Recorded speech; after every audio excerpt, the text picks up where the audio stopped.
continuation of Pride and Prejudice by Jane Austen, comprising chapters 19 through 24. Chapter 19.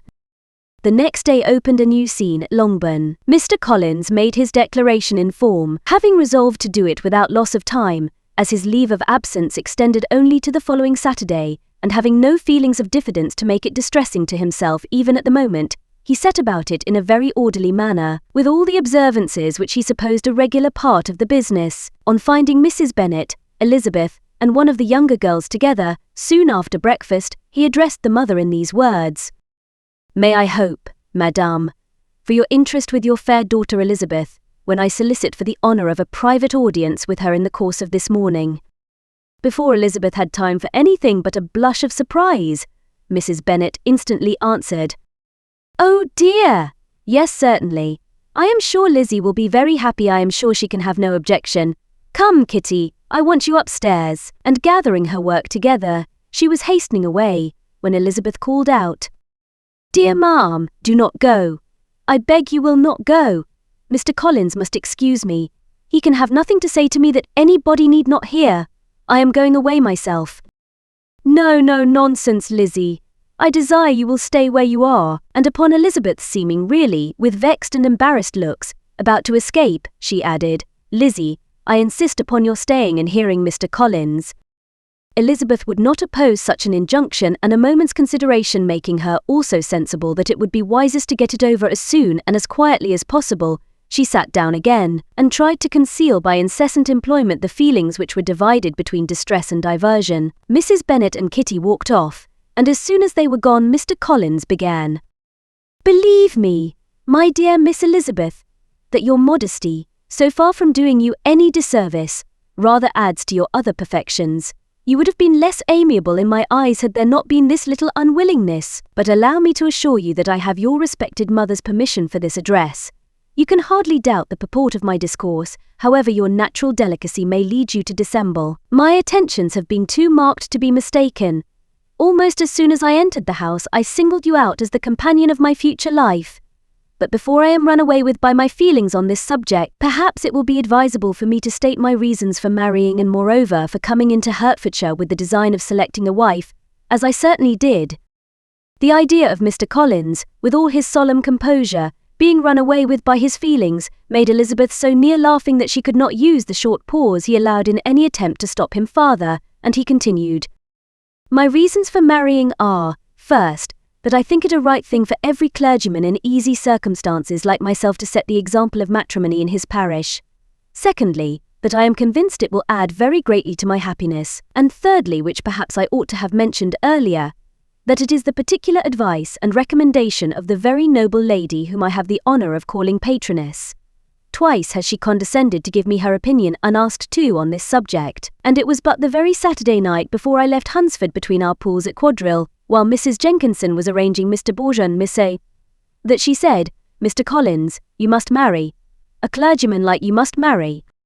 Choose properly, choose a gentlewoman for my sake and for your own. Let her be an active, useful sort of person, not brought up high, but able to make a small income go a good way. This is my advice.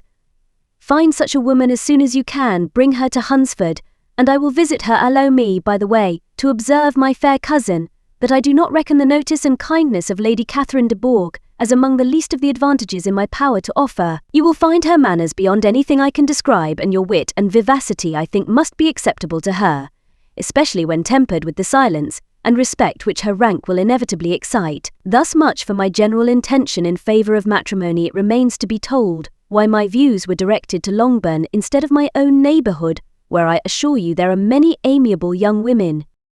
But the fact is, that being, as I am, to inherit this estate after the death of your honoured father, who, however, may live many years longer, I could not satisfy myself without resolving to choose a wife from among his daughters, that the loss to them might be as little as possible, when the melancholy event takes place which, however, as I have already said, may not be for several years. This has been my motive, my fair cousin, and I flatter myself it will not sink me in your esteem. And now nothing remains for me but to assure you in the most animated language of the violence of my affection. To fortune I am perfectly indifferent, and shall make no demand of that nature on your father, since I am well aware that it could not be complied with and that £1,000 in the 4%, which will not be yours till after your mother's decease, is all that you may ever be entitled to. On that head, therefore, I shall be uniformly silent, and you may assure yourself that no ungenerous reproach shall ever pass my lips when we are married." It was absolutely necessary to interrupt him now. "You are too hasty, sir," she cried. "You forget that I have made no answer. Let me do it without farther loss of time. Accept my thanks for the compliment you are paying me. I am very sensible of the honour of your proposals, but it is impossible for me to do otherwise than decline them." "I am not now to learn," replied Mr. Collins, with a formal wave of the hand, "that it is usual with young ladies to reject the addresses of the man whom they secretly mean to accept, when he first applies for their favour, and that sometimes the refusal is repeated a second, or even a third time. I am therefore by no means discouraged by what you have just said, and shall hope to lead you to the altar ere long." "Upon my word, sir," cried Elizabeth, "your hope is rather an extraordinary one after my declaration. I do assure you that I am not one of those young ladies, if such young ladies there are, who are so daring as to risk their happiness on the chance of being asked to be a second time. I am perfectly serious in my refusal. You could not make me happy, and I am convinced that I am the last woman in the world who would make you so. Nay, were your friend Lady Catherine to know me, I am persuaded she would find me in every respect ill qualified for the situation." "Were it certain that Lady Catherine would think so," said Mr. Collins very gravely, "but I cannot imagine that her ladyship would at all disapprove of you. And you may be certain that when I have the honour of seeing her again I shall speak in the highest terms of your modesty. Indeed, Mr. Collins, all praise of me will be unnecessary. You must give me leave to judge for myself, and pay me the compliment of believing what I say. I wish you very happy and very rich, and by refusing your hand, do all in my power to prevent your being otherwise. In making me the offer, you must have satisfied the delicacy of your feelings with regard to my family, and may take possession of Longbourn estate whenever it falls, without any self-reproach. This matter may be considered, therefore, as finally settled," and rising as she thus spoke, she would have quitted the room, had not Mr. Collins thus addressed her. "When I do myself the honour of speaking to you next on this subject, I shall hope to receive a more favourable answer than you have now given me, though I am far from accusing you of cruelty at present, because I know it to be the established custom of your sex to reject a man on the first application, and perhaps you have even now said as much to encourage my suit as would be consistent with the true delicacy of the female character." "Really, Mr. Collins," cried Elizabeth with some warmth, "you puzzle me exceedingly. If what I have hitherto said can appear to you in the form of encouragement, I know not how to express my refusal in such a way as may convince you of its being one. You must give me leave to flatter myself, my dear cousin, that your refusal of my addresses is merely words of course. My reasons for believing it are briefly these: it does not appear to be any at my hand is unworthy your acceptance, or that the establishment I can offer would be any other than highly desirable. My situation in life, my connections with the family of de Bourgh, and my relationship to your own, are circumstances highly in my favour, and you should take it into farther consideration that in spite of your manifold attractions, it is by no means certain that another offer of marriage may ever be made you. Your portion is unhappily so small that it will in all likelihood undo the effects of your loveliness and amiable qualifications. As I must therefore conclude that you are not serious in your rejection of me, I shall choose to attribute it to your wish of increasing my love by suspense, according to the usual practice of elegant females. I do assure you, sir, that I have no pretension whatever to that kind of elegance which consists in tormenting a respectable man. I would rather be paid the compliment of being believed sincere. I thank you again and again for the honour you have done me in your proposals, but to accept them is absolutely impossible. My feelings in every respect forbid it. Can I speak plainer? Do not consider me now as an elegant female intending to plague you, but as a rational creature speaking the truth from her heart. You are uniformly charming, cried he, with an air of awkward gallantry, and I am persuaded that when sanctioned by the express authority of both your excellent parents, my proposals will not fail of being acceptable.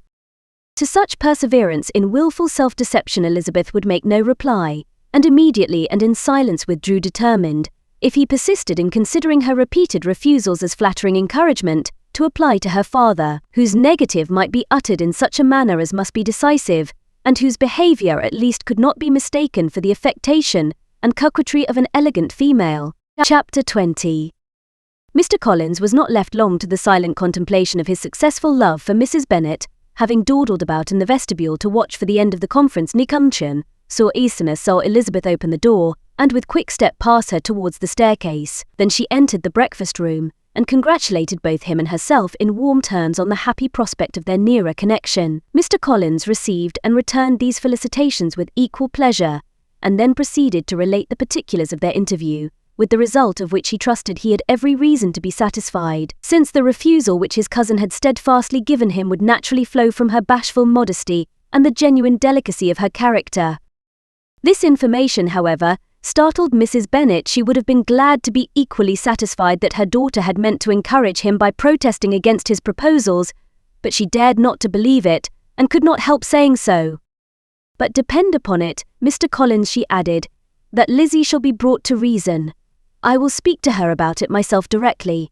She is a very headstrong, foolish girl, and does not know her own interest, but I will make her know it. Pardon me for interrupting you, madame, cried Mr. Collins, but if she is really headstrong and foolish, I know not whether she would altogether be a very desirable wife to a man in my situation, who naturally looks for happiness in the marriage state. If therefore she actually persists in rejecting my suit, perhaps it were better not to force her into accepting me, because if liable to such defects of temper, she could not contribute much to my felicity. Sir, you quite misunderstand me, said Mrs. Bennet, alarmed. Lizzie is only headstrong in such matters as these. In everything else she is as good-natured a girl as ever lived. I will go directly to Mr. Bennet, and we shall very soon settle it with her, I am sure. She would not give him time to reply, but hurrying instantly to her husband, called out as she entered the library. Oh, Mr. Bennet, you are wanted immediately. We are all in an uproar. You must come and make Lizzie marry Mr. Collins, for she vows she will not have him, and if you do not make haste he will change his mind and not have her. Mr. Bennet raised his eyes from his book as she entered, and fixed them on her face with a calm unconcern which was not in the least altered by her communication. I have not the pleasure of understanding you, said he, when she had finished her speech. Of what are you talking? Of Mr. Collins and Lizzie. Lizzie declares she will not have Mr. Collins, and Mr. Collins begins to say that he will not have Lizzie. And what am I to do on the occasion? It seems an hopeless business. Speak to Lizzie about it yourself. Tell her that you insist upon her marrying him. Let her be called down. She shall hear my opinion. Mrs. Bennet rang the bell, and Miss Elizabeth was summoned to the library. Come here, child, cried her father as she appeared. I have sent for you on an affair of importance. I understand that Mr. Collins has made you an offer of marriage. Is it true? Elizabeth replied that it was. Very well, and this offer of marriage you have refused. I have, sir. Very well. We now come to the point. Your mother insists upon your accepting it. Is not it so, Mrs. Bennet? Yes, or I will never see her again. An unhappy alternative is before you, Elizabeth. From this day you must be a stranger to one of your parents. Your mother will never see you again if you do not marry Mr. Collins, and I will never see you again if you do. Elizabeth could not but smile at such a conclusion of such a beginning, but Mrs. Bennet, who had persuaded herself that her husband regarded the affair as she wished, was excessively disappointed. What do you mean, Mr. Bennet, by talking in this way? You promised me to insist upon her marrying him. My dear, replied her husband, I have two small favours to request. First, that you will allow me the free use of my understanding on the present occasion, and secondly, of my room. I shall be glad to have the library to myself as soon as may be. Not yet, however, in spite of her disappointment in her husband, did Mrs. Bennet give up the point. She talked to Elizabeth again and again, coaxed and threatened her by turns. She endeavoured to secure Jane in her interest, but Jane with all possible mildness declined interfering, and Elizabeth, sometimes with real earnestness and sometimes with playful gaiety, replied to her attacks. Though her manner varied, however, her determination never did. Mr. Collins, meanwhile, was meditating in solitude on what had passed. He thought too well of himself to comprehend on what motive his cousin could refuse him, and though his pride was hurt, he suffered in no other way. His regard for her was quite imaginary, and the possibility of her deserving her mother's reproach prevented his feeling any regret. While the family were in this confusion, Charlotte Lucas came to spend the day with them. She was met in the vestibule by Lydia, who, flying to her, cried in a half-whisper, I am glad you are come, for there is such fun here. What do you think has happened this morning? Mr. Collins has made an offer to Lizzie, and she will not have him." Charlotte had hardly time to answer before they were joined by Kitty, who came to tell the same news, and no sooner had they entered the breakfast room, when Mrs. Bennet was alone, she likewise began on the subject, calling on Miss Lucas for her compassion, and entreating her to persuade her friend Lizzie to comply with the wishes of all her family. "Pray do, my dear Miss Lucas," she added in a melancholy tone, "for nobody is on my side, nobody takes part with me, I am cruelly used, nobody feels for my poor nerves." Charlotte's reply was spared by the entrance of Jane and Elizabeth. "Aye, there she comes," continued Mrs. Bennet, looking as unconcerned as may be, and caring no more for us than if we were at York, provided she can have her own way. "But I tell you what, Miss Lizzie, if you take it into your head to go on refusing a divorce at Bisbite, if you take it into your head to go on refusing every offer of marriage in this way, you will never get a husband at all, and I am sure I do not know who is to maintain you when your father is dead. I shall not be able to keep you, and so I warn you. I have done with you from this very day. I told you in the library, you know, that I should never speak to you again, and you will find me as good as my word. I have no pleasure in talking to undutiful children. Not that I have much pleasure indeed in talking to anybody. People who suffer as I do from nervous complaints can have no great inclination for talking. Nobody can tell what I suffer. But it is always so. Those who do not complain are never pitied." Her daughters listened in silence to this effusion, sensible that any attempt to reason with or soothe her would only increase the irritation. She talked on, therefore, without interruption from any of them till they were joined by Mr. Collins, who entered with an air more stately than usual, and on perceiving whom, she said to the girls, "Now I do insist upon it, that you, all of you, hold your tongues, and let Mr. Collins and me have a little conversation together." Elizabeth passed quietly out of the room, Jane and Kitty followed, but Lydia stood her ground, determined to hear all she could, and Charlotte, detained first by the civility of Mr. Collins, whose inquiries after herself and all her family were very minute, and then by a little curiosity, satisfied herself with walking to the window, and pretending not to hear. In a doleful voice Mrs. Bennet thus began the projected conversation. "Oh, Mr. Collins." "My dear madam," replied he, "let us be for ever silent on this point." "Far be it from me," he presently continued in a voice that marked his displeasure, "to resent the behavior of your daughter. Resignation to inevitable evils is the duty of us all, the peculiar duty of a young man who has been so fortunate as I have been in early preferment, and I trust I am resigned. Perhaps not the less so from feeling a doubt of my positive happiness had my fair cousin honoured me with her hand, for I have often observed that resignation is never so perfect as when the blessing denied begins to lose somewhat of its value in our estimation. You will not, I hope, consider me as shewing any disrespect to your family, my dear Messiah, my dame, by thus withdrawing my pretensions to your daughter's favour, without having paid yourself and Mr. Bennet the compliment of requesting you to interpose your authority in my behalf. My conduct may, I fear, be objectionable in having accepted my dismission from your daughter's lips instead of your own, but we are all liable to error. I have certainly meant well through the whole affair. My object has been to secure an amiable companion for myself, with due consideration for the advantage of all your family, and if my manner has been at all reprehensible, I here beg leave to apologize. Chapter 21. The discussion of Mr. Collins's offer was now nearly at an end, and Elizabeth had only to suffer from the uncomfortable feelings necessarily attending it, and occasionally from some peevish allusion of her mother. As for the gentleman himself, his feelings were chiefly expressed, not by embarrassment or dejection, or by trying to avoid her, but by stiffness of manner and resentful silence. He scarcely ever spoke to her, and the assiduous attentions which he had been so sensible of himself were transferred for the rest of the day to Miss Lucas, whose civility in listening to him was a seasonable relief to them all, and especially to her friend. The morrow produced no abatement of Mrs. Bennet's ill humour or ill health. Mr. Collins was also in the same state of angry pride. Elizabeth had hoped that his resentment might shorten his visit, but his plan did not appear in the least affected by it. He was always to have gone on Saturday, and to Saturday he still meant to stay. After breakfast, the girls walked to Meryton to inquire if Mr. Wickham were returned, and to lament over his absence from the Netherfield ball. He joined them on their entering the town and attended them to their aunt's, where his regret and vexation, and the concern of everybody was well talked over. To Elizabeth, however, he voluntarily acknowledged that the necessity of his absence had been self-imposed. "I found," said he, as the time drew near, "that I had better not meet Mr. Darcy, that to be in the same room, the same party with him for so many hours together, might be more than I could bear, and that scenes might arise unpleasant to more than myself."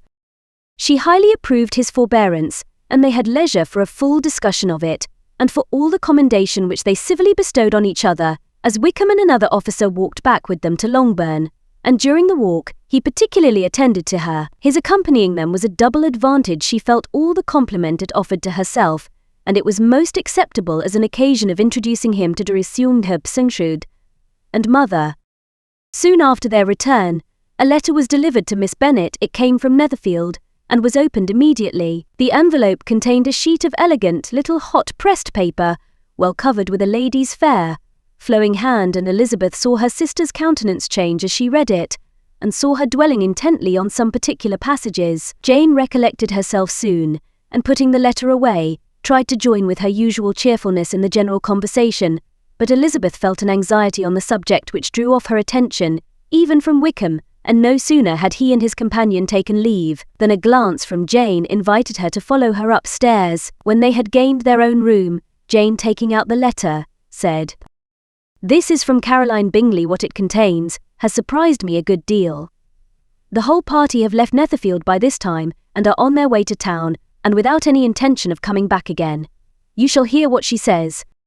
She then read the first sentence aloud, which comprised the information of their having just resolved to follow their brother to town directly, and of their meaning to dine that day in Grosvenor Street, where Mr. Hurst had a house. The next was in these words: "I do not pretend to regret anything I shall leave in Hertfordshire, except your society, my dearest friend, but we will hope at some future period to enjoy many returns of the delightful intercourse we have known, and in the meanwhile may lessen the pain of separation by a very frequent and most unreserved correspondence.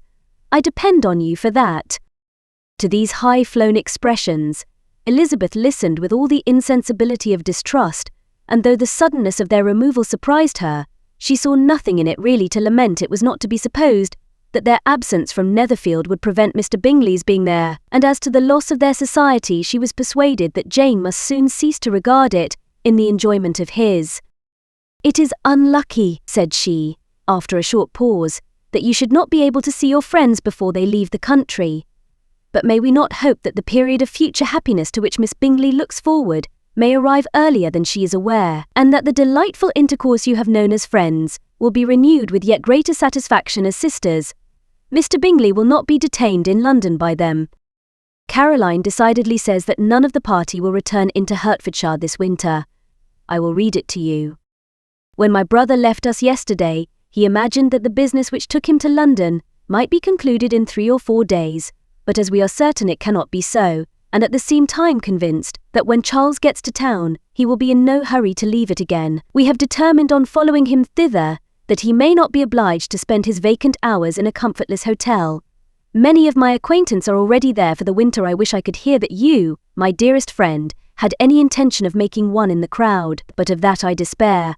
I sincerely hope your Christmas in Hertfordshire may abound in the gaieties which that season generally brings, and that your bourbons will be so numerous as to prevent your feeling the loss of the 3, of whom we shall deprive you. It is evident by this," added Jane, "that he comes back no more this winter. It is only evident that Miss Bingley does not mean he should." "Why will you think so? It must be his own doing. He is his own master. But you do not know all. I will read you the passage which particularly hurts me. I will have no reserves from you. Mr. Darcy is impatient to see his sister, and to confess the truth, we are scarcely less eager to meet her again. I really do not think Georgiana Darcy has her equal for beauty, elegance and accomplishments, and the affection she inspires in Leafeza and myself is heightened into something still more interesting from the hope we dare to entertain of her being hereafter after sister. I do not know whether I ever before mentioned to you my feelings on this subject, but I will not leave the country without confiding them, and I trust you will not esteem them unreasonable. My brother admires her greatly already. He will have frequent opportunity now of seeing her on the most intimate footing. Her relations all wish the connection as much as his own, and a sister's partiality is not misleading me, I think, when I call Charles most capable of engaging any woman's heart. With all these circumstances to favour an attachment, and nothing to prevent it, am I wrong, my dearest Jane, in indulging the hope of an event which will secure the happiness of so many. What think you of this sentence, my dear Lizzie? Said Jane as she finished it. Is it not clear enough? Does it not expressly declare that Caroline neither expects nor wishes me to be her sister, that she is perfectly convinced of her brother's indifference, and that if she suspects the nature of my feelings for him, she means most kindly to put me on my guard? Can there be any other opinion on the subject? Yes, there can, for mine is totally different. Will you hear it?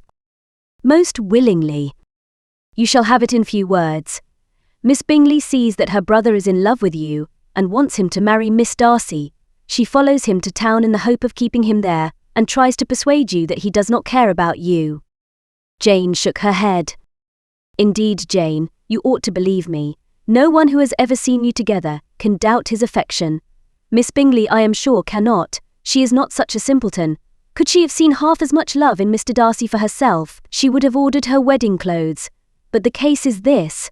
We are not rich enough or grand enough for them, and she is the more anxious to get Miss Darcy for her brother, from the notion that when there has been one intermarriage, she may have less trouble in achieving a second, in which there is certainly some ingenuity, and I dare say it would succeed, if Mr. Bore were out of the way. But, my dearest Jane, you cannot seriously imagine that because Miss Bingley tells you her brother greatly admires Miss Darcy, he is in the smallest degree less sensible of your merit than when he took leave of you on Tuesday, or that it will be in her power to persuade him that instead of being in love with you, he is very much in love with her friend. If we thought alike of Miss Bingley, replied Jane, your representation of all this might make me quite easy. But I know the foundation is unjust. Caroline is incapable of wilfully deceiving any one, and all that I can hope in this case is, that she has deceived herself. That is right. You could not have started a more happy idea, since you will not take comfort in mine. Believe her to be deceived by all means. You have now done your duty by her, and must fret no longer. But my dear sister, can I be happy, even supposing the best, in accepting a man whose sisters and friends are all wishing him to marry elsewhere? You must decide for yourself, said Elizabeth, and if upon mature deliberation, you find that the misery of disobliging his two sisters is more than equivalent to the happiness of being his wife, I advise you by all means to refuse him. How can you talk so, said Jane, faintly smiling. You must know that though I should be exceedingly grieved at their disapprobation, I could not hesitate. I did not think you would, and that being the case, I cannot consider your situation with much compassion. But if he returns no more this winter, my choice will never be required. 1,000 things may arise in 6 months. The idea of his returning no more Elizabeth treated with the utmost contempt. It appeared to her merely the suggestion of Caroline's interested wishes, and she could not for a moment suppose that those wishes, however openly or artfully spoken, could influence a young man so totally independent of every one. She represented to her sister as forcibly as possible what she felt on the subject, and had soon the pleasure of seeing its happy effect. Jane's temper was not desponding, and she was gradually led to hope, though the diffidence of affection sometimes overcame the hope, that Bingley would return to Netherfield and answer every wish of her heart. They agreed that Mrs. Bennet should only hear of the departure of the family, without being alarmed on the score of the gentleman's conduct, but even this partial communication gave her a great deal of conneers, and she bewailed it as exceedingly unlucky that the ladies should happen to lessen is, and she beway, just as they were all getting so intimate together. After lamenting it, however, at some length, she had the consolation of thinking that Mr. Bingley would be soon down again and soon dining at Longbourn, and the conclusion of all was the comfortable declaration that, though he had been invited only to a family dinner, she would take care to have 2 full courses. Chapter 22.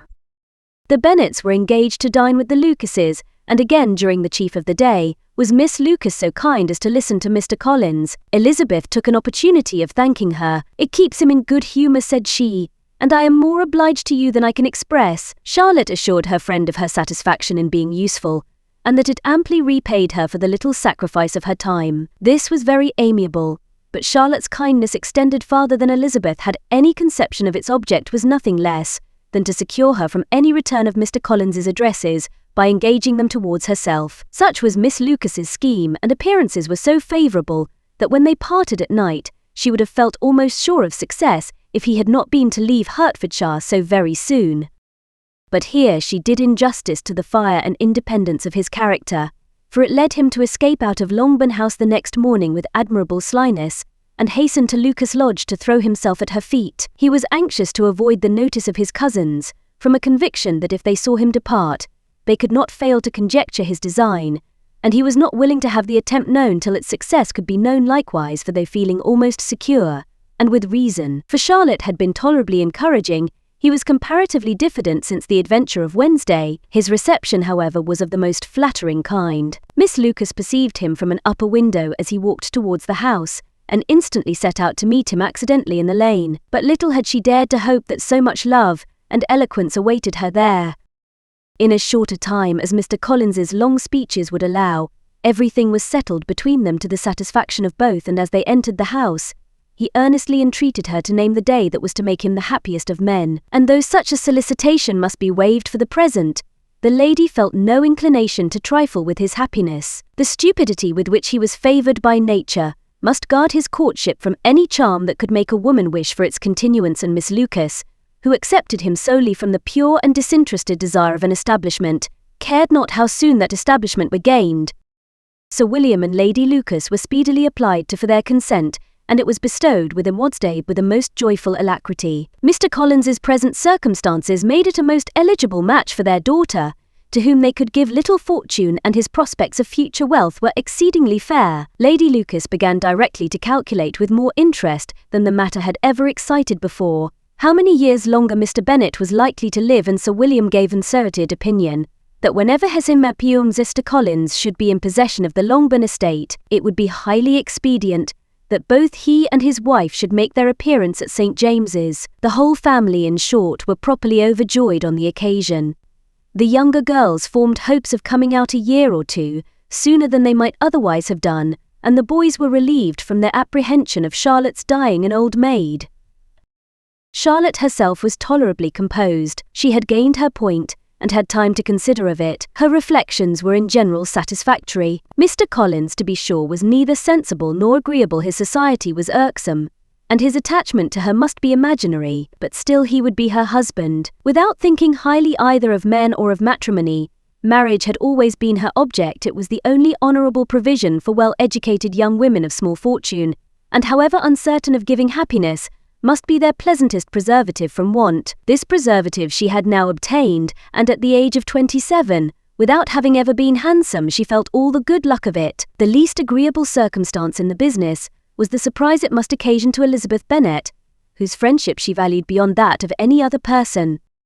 Elizabeth would wonder, and probably would blame her, and though her resolution was not to be shaken, her feelings must be hurt by such disapprobation. She resolved to give her the information herself, and therefore charged Mr. Collins, when he returned to Longbourn to dinner, to drop no hint of what had passed before any of the family. A promise of secrecy was of course very dutifully given, but it could not be kept without difficulty, for the curiosity excited by his long absence burst forth in such very direct questions on his return, as required some ingenuity to evade, and he was at the same time exercising great self-denial, for he was longing to publish his prosperous love.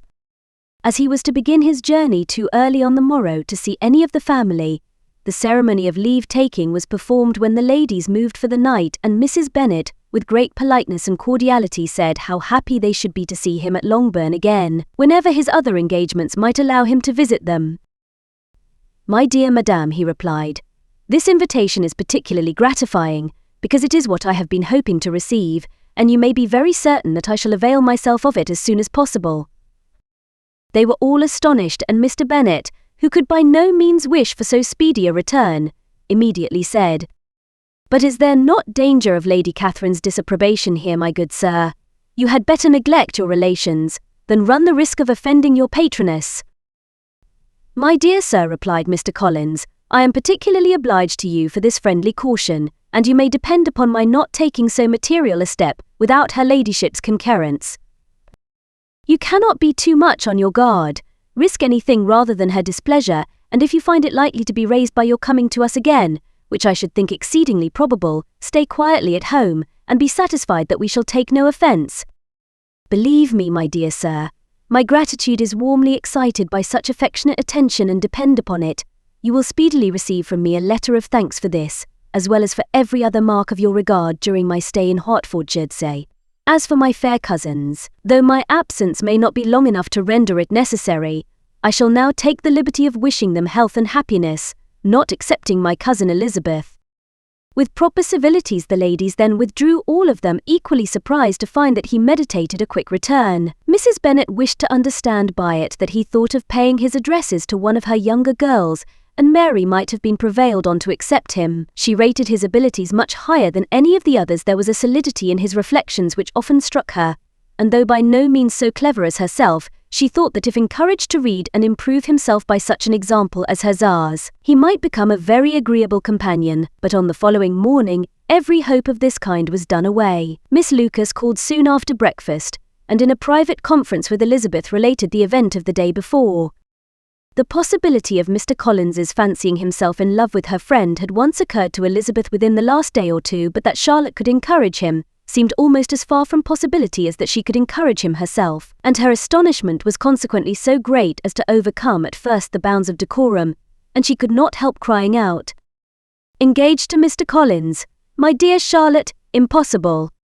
The steady countenance which Miss Lucas had commanded in telling her story gave way to a momentary confusion here on receiving so direct a reproach, though, as it was no more than she expected, she soon regained her composure, and calmly replied, "Why should you be surprised, my dear Eliza? Do you think it incredible that Mr. Collins should be able to procure any woman's good opinion because he was not so happy as to succeed with you?" But Elizabeth had now recollected herself, and making a strong effort for it, was able to assure her with tolerable firmness that the prospect of their relationship was highly grateful to her, and that she wished her all imaginable happiness. "I see what you are feeling," replied Charlotte. "You must be surprised, very much surprised, so lately as Mr. Collins was wishing to marry you. But when you have had time to think it all over, I hope you will be satisfied with what I have done. I am not romantic, you know, I am not, and considering Mr. Collins's character, connections, and situation in life, I am convinced that my chance of happiness with him is as fair as most people can boast on entering the marriage state." Elizabeth quietly answered undoubtedly, and after an awkward pause, they returned to the rest of the family.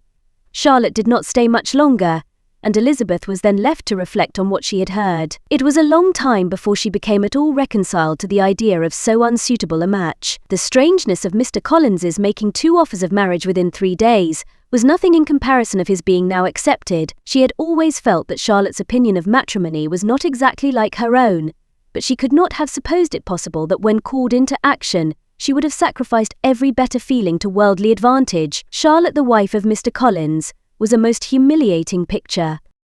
And to the pang of a friend disgracing herself and sunk in her esteem, was added the distressing conviction that it was impossible for that friend to be tolerably happy in the lot she had chosen. Chapter 23. Elizabeth was sitting with her mother and sisters, reflecting on what she had heard, and doubting whether she were authorized to mention it, when Sir William Lucas himself appeared, sent by his daughter to announce her engagement to the family. With many compliments to them, and much self-gratulation on the prospect of a connection between the houses, he unfolded the matter to an audience not merely wondering, but incredulous, for Mrs. Bennet, with more perseverance than politeness, protested he must be entirely mistaken, and Lydia, always unguarded and often uncivil, boisterously exclaimed, "Good Lord, Sir William, how can you tell such a story? Do not you know that Mr. Collins wants to marry Lizzie?" Nothing less than the complacence of a courtier could have borne without anger such treatment, but Sir William's good breeding carried him through it all, and though he begged leave to be positive as to the truth of his information, he listened to all their impertinence with the most forbearing courtesy. Elizabeth, feeling it incumbent on her to relieve him from so unpleasant a situation, now put herself forward to confirm his account, by mentioning her prior knowledge of it from Charlotte herself, and endeavoured to put a stop to the exclamations of her mother and sisters, by the earnestness of her congratulations to Sir William, in which she was readily joined by Jane, and by making a variety of remarks on the happiness that might be expected from the match, the excellent character of Mr. Collins, and the convenient distance of Hunsford from London. Mrs. Bennet was in fact too much overpowered to say a great deal while Sir William remained, but no sooner had he left them than her feelings found a rapid vent. In the first place, she persisted in disbelieving the whole of the matter. Secondly, she was very sure that Mr. Collins had been taken in. Thirdly, she trusted that they would never be happy together, and fourthly, that the match might be broken off. 2 inferences, however, were plainly deduced from the whole: one, that Elizabeth was the real cause of all the mischief, and the other, that she herself had been barbarously used by them all, and on these 2 points she principally dwelt during the rest of the day. Nothing could console and nothing appease her, nor did that day wear out her resentment. A week elapsed before she could see Elizabeth without scolding her. A month passed away before she could speak to Sir William or Lady or Lucas without being rude, and many months were gone before she could at all forgive their daughter. Mr. Bennet's emotions were much more tranquil on the occasion, and such as he did experience he pronounced to be of a most agreeable sort, for it gratified him, he said, to discover that Charlotte Lucas, whom he had been used to think tolerably sensible, was as foolish as his wife, and more foolish than his daughter. Jane confessed herself a little surprised at the match, but she said less of her astonishment than of her earnest desire for their happiness, nor could Elizabeth persuade her to consider it as improbable. Kitty and Lydia were far from envying Miss Lucas, for Mr. Collins was only a clergyman, and it affected them in no other way than as a piece of news to spread at Meryton. Lady Lucas could not be insensible of triumph on being able to retort on Mrs. Bennet the comfort of having a daughter well married, and she called at Longbourn rather oftener than usual to say how happy she was, though Mrs. Bennet's sour looks and ill-natured remarks might have been enough to drive happiness away. Between Elizabeth and Charlotte, there was a restraint which kept them mutually silent on the subject, and Elizabeth felt persuaded that nihil confidence could ever subsist between them again. Her disappointment in Charlotte made her turn with fonder regard to her sister, of whose rectitude and delicacy she was sure her opinion could never be shaken, and for whose happiness she grew daily more anxious, as Bingley had now been gone a week, and nothing was heard of his return. Jane had sent Caroline an early answer to her letter, and was counting the days till she might reasonably hope to hear again. The promised letter of thanks from Mr. Collins arrived on Tuesday, addressed to their father, and written with all the solemnity of gratitude which a 12-month's abode in the family might have prompted. After discharging his conscience on that head, he proceeded to inform them, with many rapturous expressions, of his happiness in having obtained the affection of their amiable neighbour, Miss Lucas, and then explained that it was merely with the view of enjoying her society that he had been so ready to close with their kind wish of seeing him again at Longbourn, whither he hoped to be able to return on Monday fortnight. For Lady Catherine, he added, so heartily approved his marriage, that she wished it to take place as soon as possible, which he trusted would be an unanswerable argument with his amiable Charlotte to name an early day for making him the happiest of men. Mr. Collins's return into Hertfordshire was no longer a matter of pleasure to Mrs. Bennet. On the contrary, she was as much disposed to complain of it as her husband. It was very strange that he should come to Longbourn instead of to Lucas Lodge. It was also very inconvenient and exceedingly troublesome. She hated having visitors in the house while her health was so indifferent, and lovers were of all people the most disagreeable. Such were the gentle murmurs of Mrs. Bennet, and they gave way only to the greater distress of Mr. Bingley's continued absence. Neither Jane nor Elizabeth were comfortable on this subject. Day after day passed away without bringing any other tidings of him than the report which shortly prevailed in Meryton of his coming no more to Netherfield the whole winter, a report which highly incensed Mrs. Bennet, and which she never failed to contradict as a most scandalous falsehood. Even Elizabeth began to fear not that Bingley was indifferent, but that his sisters would be successful in keeping him away. Unwilling as she was to admit an idea so destructive of Jane's happiness, and so dishonourable to the stability of her lover, she could not prevent its frequently recurring. The united efforts of his two unfeeling sisters, and of his overpowering friend, assisted by the attractions of Miss Darcy and the amusements of London, might be too much, she feared, for the strength of his attachment. As for Jane, her anxiety under this suspense was, of course, more painful than Elizabeth's, but whatever she felt she was desirous of concealing, and between herself and Elizabeth. Therefore the subject was never alluded to, but as no such delicacy restrained her mother, an hour seldom passed in which she did not talk of Bingley, express her impatience for his arrival, or even require Jane to confess that if he did not come back, she should think herself very ill-used. It needed all Jane's steady mildness to bear these attacks with tolerable tranquillity. Mr. Collins returned most punctually on the Monday fortnight, but his reception at Longbourn was not quite so gracious as it had been on his first introduction. He was too happy, however, to need much attention, and luckily for the others, the business of love making relieved them from a great deal of his company. The chief of every day was spent by him at Lucas Lodge, and he sometimes returned to Longbourn only in time to make an apology for his absence before the family went to bed. Mrs. Bennet was really in a most pitiable state. The very mention of anything concerning the match threw her into an agony of ill humour, and wherever she went she was sure of hearing it talked of. The sight of Miss Lucas was odious to her. As her successor in that house, she regarded her with jealous abhorrence. Whenever Charlotte came to see them she concluded her to be anticipating the hour of possession, and whenever she spoke in a low voice to Mr. Collins, was convinced that they were talking of the Longbourn estate, and resolving to turn herself and her daughters out of the house as soon as Mr. Bennet were dead. She complained bitterly of all this to her husband. "Indeed," Mr. Bennet said "it is very hard to think that Charlotte Lucas should ever be mistress of this house, that I should be forced to make way for her, and live to see her take my place in it. My dear, do not give way to such gloomy thoughts. Let us hope for better things. Let us flatter ourselves that I may be the survivor." This was not very consoling to Mrs. Bennet, and, therefore, instead of making any answer, she went on as before. "I cannot bear to think that they should have all this estate. If it was not for the entail I should not mind it." "What should not you mind?" "I should not mind anything at all. Let us be thankful that you are preserved from a state of such insensibility." "I never can be thankful, Mr. Bennet, for anything about the entail. How anyone could have the conscience to entail away an estate from one's own daughters I cannot understand, and all for the sake of Mr. Collins too. Why should he have it more than anybody else?" "I leave it to yourself to determine," said Mr. Bennet. Chapter 24.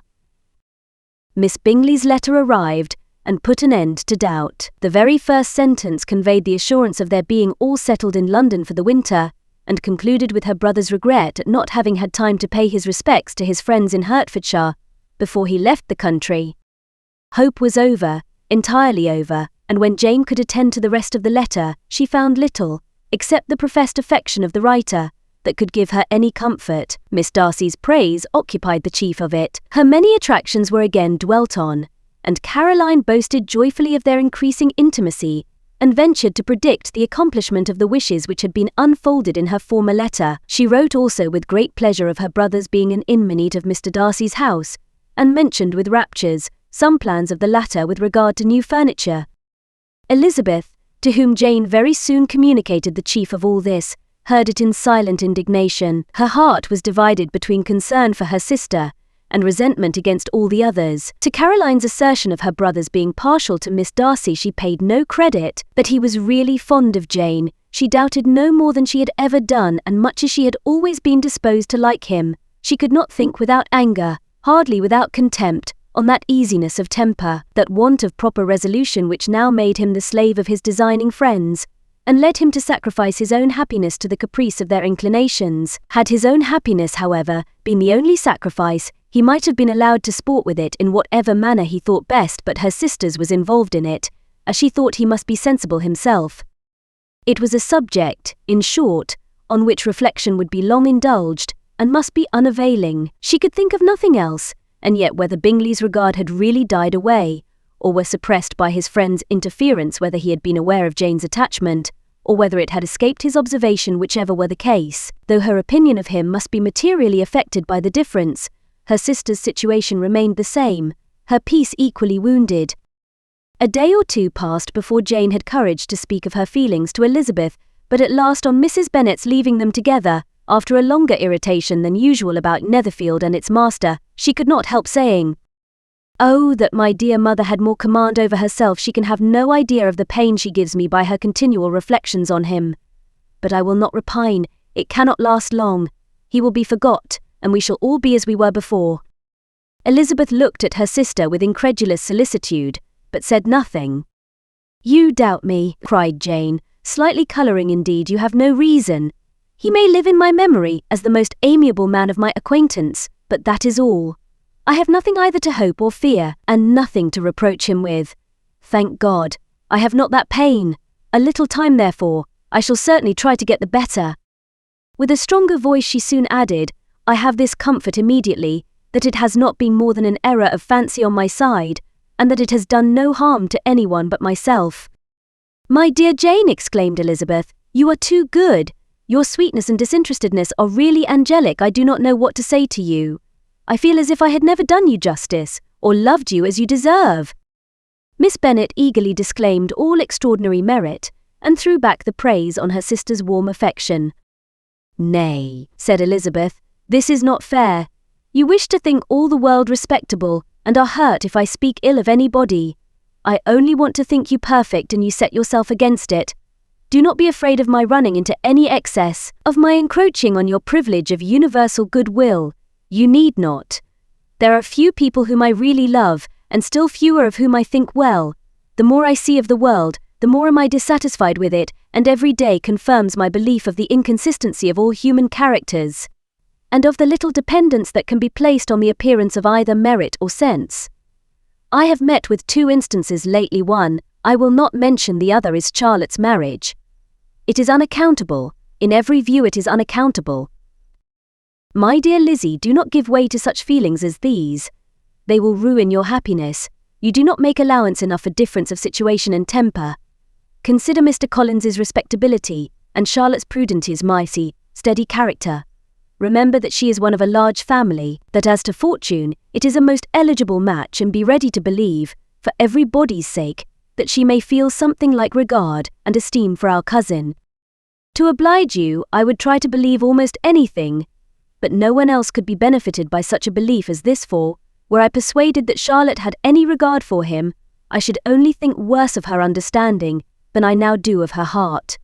My dear Jane, Mr. Collins is a conceited, pompous, narrow-minded, silly man. You know he is, as well as I do, and you must feel, as well as I do, that the woman who marries him cannot have a proper way of thinking. You shall not defend her, though it is Charlotte Lucas. You shall not, for the sake of one individual, change the meaning of principle and integrity, nor endeavour to persuade yourself or me that selfishness is prudence, and insensibility of danger, security for happiness.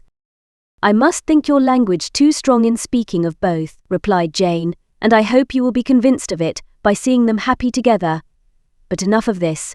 You alluded to something else. You mentioned 2 instances. I cannot misunderstand you, but I entreat you, dear Lizzie, not to pain me by thinking that person to blame, and saying your opinion of him is sunk. We must not be so ready to fancy ourselves intentionally injured. We must not expect a lively young man to be always so guarded and circumspect. It is very often nothing but our own vanity that deceives us. Women fancy admiration means more than it does, and men take care that they should. If it is designedly done, they cannot be justified, but I have no idea of there being so much design in the world as some persons imagine. I am far from attributing any part of Mr. Bingley's conduct to design, said Elizabeth, but without scheming to do wrong, or to make others unhappy. There may be error, and there may be misery. Thoughtlessness, want of attention to other people's feelings, and want of resolution will do the business. And do you impute it to either of those? Yes, to the last. But if I go on, I shall displease you by saying what I think of persons you esteem. Stop me whilst you can. You persist, then, in supposing his sisters influence him? Yes, in conjunction with his friend. I cannot believe it. Why should they try to influence him? They can only wish his happiness, and if he is attached to me, no other woman can secure it. Your first position is false. They may wish many things besides his happiness. They may wish his increase of wealth, and consequence they may wish him to marry a girl who has all the importance of money, great connections, and pride. Beyond a doubt, they do wish him to choose Miss Darcy, replied Jane, but this may be from better feelings than you are supposing. They have known her much longer than they have known me. No wonder if they love her better. But whatever may be their own wishes, it is very unlikely they should have opposed their brothers. What sister would think herself at liberty to do it, unless there was something very objectionable? If they believed him attached to me, they would not try to part us. If he was so, they could not succeed. By supposing such an affection, you make everybody acting unnaturally and wrong, and me most unhappy. Do not distress me by the idea. I am not ashamed of having been mistaken, or, at least, it is slight. It is nothing in comparison of what I should feel in thinking ill of him or his sisters. Let me take it in the best light, in the light in which it may be understood. Elizabeth could not oppose such a wish, and from this time Mr. Bingley's name was scarcely ever mentioned between them. Mrs. Bennet still continued to wonder and repine at his returning no more, and though a day seldom passed in which Elizabeth did not account for it clearly, there seemed little chance of her ever considering such a task. Perplexity. Her daughter endeavoured to convince her of what she did not believe herself, but his attentions to Jane had been merely the effect of a common and transient liking, which ceased when he saw her no more. But though the probability of the statement was admitted at the same, she had the same story to repeat every day. Mrs. Bennet's best comfort was that Mr. Bingley must be down again in the summer. Mr. Bennet treated the matter differently. "So, Lizzie," said he one day, "your sister is crossed in love, I find. I congratulate her. Next to being married, a girl likes to be crossed in love a little now and then. It is something to think of, and gives her a sort of distinction among her companions. When is your turn to come? You will hardly bear to be long outdone by Jane. Now is your time. Here are officers enough at Meryton to disappoint all the young ladies in the country. Let Wickham be your man. He is a pleasant fellow, and would jilt you creditably." "Thank you, sir, but a less agreeable man would satisfy me. We must not all expect Jane's good fortune." "True," said Mr. Bennet, "but it is a comfort to think that, whatever of that kind may befall you, you have an affectionate mother who will always make the most of it." Mr. Wickham's society was of material service in dispelling the gloom which the late perverse occurrences had thrown on many of the Longbourn family. They saw him often, and to his other recommendations was now added that of general unreserve. The whole of what Elizabeth had already heard, his claims on Mr. Darcy, and all that he had suffered from him, was now openly acknowledged and publicly canvassed, and everybody was pleased to think how much they had always disliked Mr. Darcy before they had known anything of the matter. Miss Bennet was the only creature who could suppose there might be any extenuating circumstances in the case. Unknown to the society of Hertfordshire, her mild and steady candour always pleaded for allowances, and urged the possibility of mistakes, but by everybody else Mr. Darcy was condemned as the worst of men. This concludes the fourth part, of 12 total, of Pride and Prejudice, by Jane Austen, produced by Best Audiobooks for free.